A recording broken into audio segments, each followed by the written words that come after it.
Our organization is an organization that searches for parentally abducted children and education. I'm speaking on behalf of the parents and children who have been victimized by parental abduction and parental alienation and the justice system, and who have been treated like criminals. I am the mother of a parentally abducted son. My son, David Schippenberg, was abducted by my ex-husband in 1974. His name is Stephen Schippenberg. He abducted my son when I was in the hospital. He called me on the phone and told me, "I'm going to take your son and you're never going to see him again." I was living in New Jersey and he was living in New York. Although I searched for my son David every day and hired 16 private investigators, it took me 31 years to locate him. My search started in Manhattan to Queens, all over Long Island, and ended up in Oyster Bay, at Oyster Bay High School. I went to the school to try to get information about my son. They refused to give me any information. They said I was not entitled to know if he was in the school or not. I said, "Can I see the yearbook?" They said, "The yearbook's missing." Then in a little while, they found the yearbook. And I said, "Well, can I see it?" They said, "Well, here's where your son's picture should be, but it's not here." I said, "Well, how can that be?" And they said, "Because if a parent requests that your child's picture not be put in the yearbook or filmed, they have to honor that request." The reason the parents do that is through investigations you can locate parentally abducted children through the school system. So I was happy when Larry Holland told me about the system that he had set up, because they even wanted to sue me. My ex-husband was arrested twice, once in New Jersey, once from New York to New Jersey, and when it came before the judge, he brought his attorney, and the attorney said, "Case dismissed," without him telling me where my son was.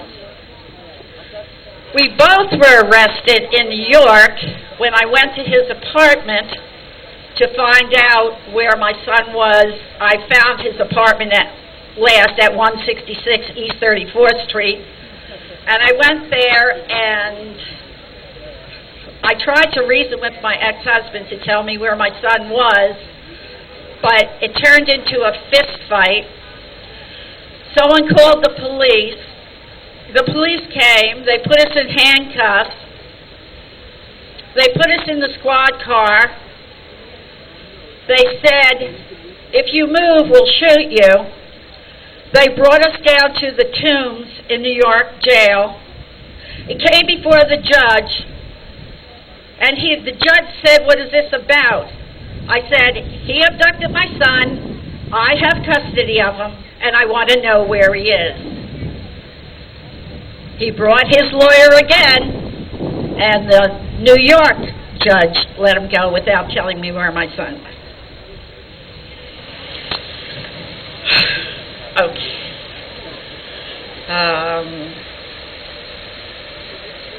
Wow.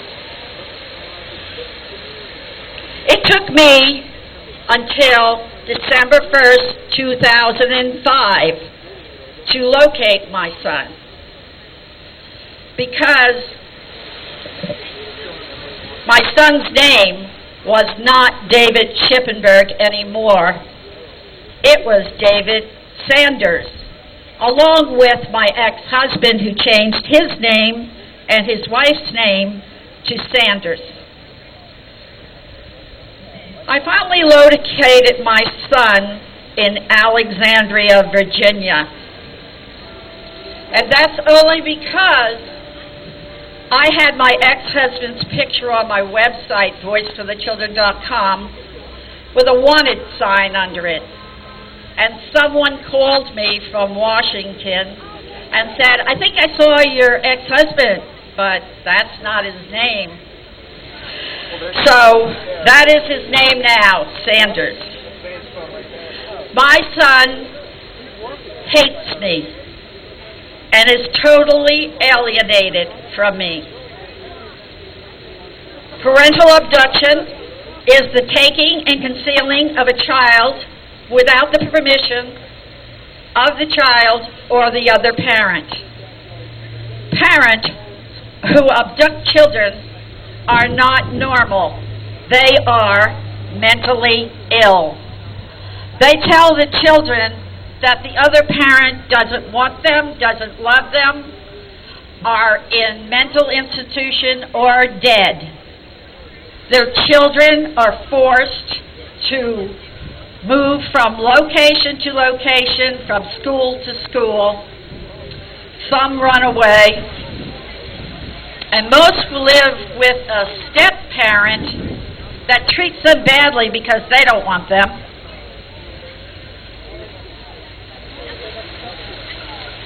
Some children are homeschooled. I know a lot of you think homeschooling is good. Well, that's another way to hide a parentally abducted child. So a lot of people homeschool the child to hide them. And sometimes they're physically abused and sometimes they're sexually abused. Some are given away, like my son, who was given up to another person named Kaplan, and he was given away. Some end up in foster care. Some do not have access to dental or medical care, and some are murdered. But most of all, they are stripped of their identity and given a false name. The left behind parents' life is ruined. When they reach out for help from the police, they are told to hire an attorney. It's a civil matter. There's only one detective that I know, Detective Tom Wheatley from Delray Beach, that really does parental abductions. The police do not have the time, the resources, or the desire to search for parentally abducted children. We don't have Amber Alerts unless the child is about to be murdered. We don't have search parties. We don't have people giving out flyers. The only flyer you'll get is from the National Center for Missing and Exploited Children unless a nonprofit puts it out for you. And then that's not really much good because it's a false name anyway. So the left behind parents' life is ruined. They have to find the time and the resources to locate their own child or hire a private investigator. And because of the emotions of the stress, many parents become mentally ill, physically ill, or try to commit suicide, and some succeed. Left behind parents go bankrupt, lose cars, houses, and all their money to locate their children or connect with them. And some are in mental institutions. When a child grows up around 30, they might try to search for their other parent, but then it's usually too late because they're really, mostly by that time, they're sick or deceased. And that's why I asked Representative Priscilla Taylor to introduce legislation to have education in the schools about parental abduction, and it's in New York already. I have been addressing these issues for 33 years and listened to over 2,000 cases, and I'm still listening. And very little has changed. I found out 2 days ago that my son works right here 5 blocks from the White House. And I searched for him yesterday again but that didn't happen. So if anybody knows about a David Sanders, let me know, and I'll be doing this probably for another 30 years.